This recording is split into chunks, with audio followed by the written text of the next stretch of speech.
15 अगस्त 2020 को भारत को आज़ाद हुए 73 वर्ष हो जाएंगे।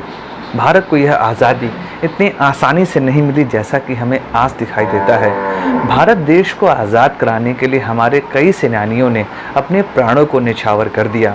इस खुली हवा में जब सांस लेते हैं तो हमें लगता है कि आज़ादी बड़े आसानी से आई। ऐसा नहीं था। बच्चे, बूढ़े, जवान, हर किसी ने अपने जीवन को इस देश की आज़ादी में खपा दिया। लेकिन आज भी हम कई ऐसे क्रांतिकारियों और सेनानियों को नहीं जानते जिन्होंने इस देश को आज़ाद कराने के लिए अपना सब कुछ छोड़ दिया। आज़ाद हैं, आज़ाद रहेंगे श्रृंखला की इस कड़ी में हम बात करेंगे उड़ीसा की मदर टेरेसा कही जाने वाली पार्वती गिरी की।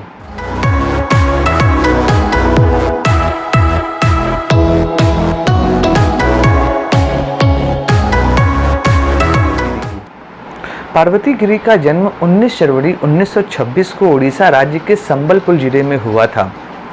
मात्र 5 वर्ष की उम्र से ही उन्होंने कांग्रेस के लिए प्रचार प्रसार करना शुरू कर दिया। 11 वर्ष की आयु तक आते आते उन्होंने इस देश की आज़ादी के लिए अपनी स्कूली शिक्षा को भी छोड़ दिया और महात्मा गांधी की अगुवाई में इस देश को आज़ाद कराने के लिए इस रण क्षेत्र में कूद पड़ी। बात है 1940 की।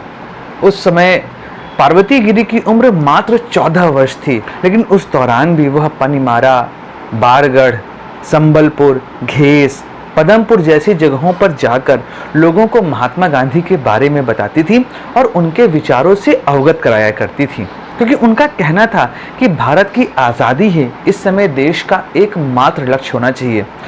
उस दौरान ब्रिटिश सल्तनत उनसे काफ़ी गुस्सा रहा करती थी, क्योंकि छोटी सी उम्र में वह लोगों के अंदर ऐसा जज्बा भर दिया करती थी जिससे लोग अंग्रेजी हुकूमत के खिलाफ हो जाया करते थे।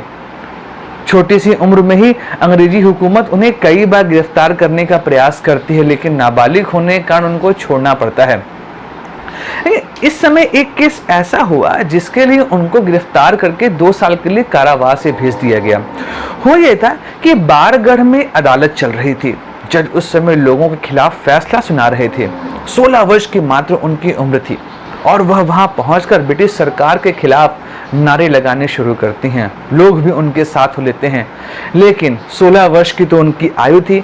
ब्रिटिश सरकार ने उस समय तो उनको गिरफ्तार कर लिया और कहा कि तुम्हें 2 साल के लिए कारावास भेज देंगे, लेकिन नाबालिग होने के कारण उन्हें जल्दी ही उन्हें छोड़ना पड़ गया।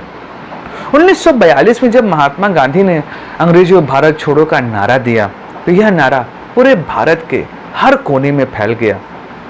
पार्वती गिरी ने भी इस नारे को पूरे उड़ीसा में फैलाया। खासकर संबलपुर जिला जहां की वो पैदाइश थी, जहां पर वो पैदा हुई थी, वहां पर तो इस नारे को उन्होंने घर घर पर पहुंचाया।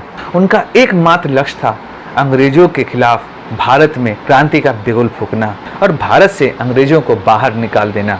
इस दौरान कई बार ऐसा हुआ कि उनको लाठियां खानी पड़ी, लेकिन 16 साल की उम्र में भी उन्होंने अपने कदम पीछे नहीं खींचे और भारत देश को आज़ाद कराकर ही दम लिया। आज़ादी के बाद 1950 में उन्होंने प्रयागराज के प्रयाग महिला विद्यापीठ से अपनी स्कूली शिक्षा पूरी करी और उसके बाद 1955 में वो वापस संबलपुर लौट जाती हैं और वहाँ पर निराश्रितों के लिए लगातार काम करना शुरू करती हैं, क्योंकि जिन लोगों के पास रहने के लिए घर नहीं था, जो असहाय थे, उन असहायों की सेवा करना उनका एकमात्र लक्ष्य था और यह कार्य उन्होंने महात्मा गांधी से सीखा था।